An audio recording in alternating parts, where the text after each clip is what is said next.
तो सबसे पहले आप प्ले स्टोर में जाएं, यहाँ टाइप कीजिए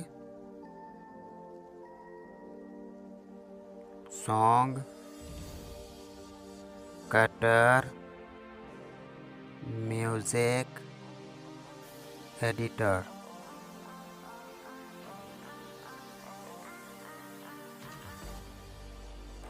ये आ गया है, मैंने डाउनलोड करके रखा है इसलिए मुझे ऑप्शन आ रहा है ओपन का।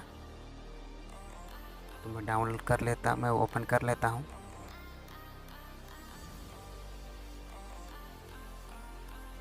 ये पहले वाला ऑप्शन है वो उसमें क्लिक करना है।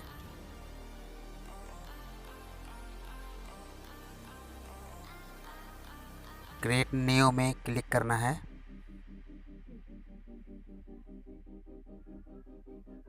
अभी यहाँ पर किसी का भी नाम लिख सकते हैं।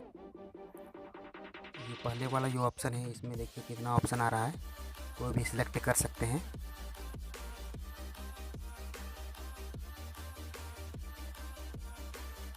तो मैं यहाँ रिंकू लिख रहा हूँ, RINKU।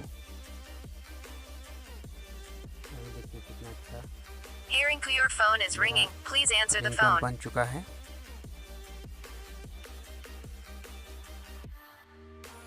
इसमें बहुत सारा Excuse me, ऑप्शन है, Rinku, your phone is इसी ringing. को भी Please सेट answer कर the सकते phone. हैं आप।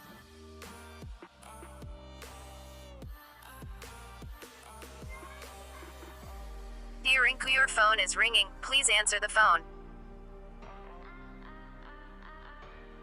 इसमें देखिए इसमें भी बहुत सारा ऑप्शन है। ब्लू वाला में Dear Rinku, someone is calling blue you. Colour का Take है, your phone. उसको ओके करने के बाद इतना सारा ऑप्शन आएगा, कोई भी सिलेक्ट कर सकते हैं आप। अभी मैं सेव कर रहा हूँ, ये सेव हो चुका है। Dear Rinku, someone is calling you. Take your phone. उससे देखिए ये अब मेरा ऑप्शन आ गया है सेट करने का फ़ोन पर। तो मैं सेट कर लेता हूँ। अभी सेट हो गया है। तो आप भी डाउनलोड करें और घर में किसी का भी रिंगटोन सेट करें।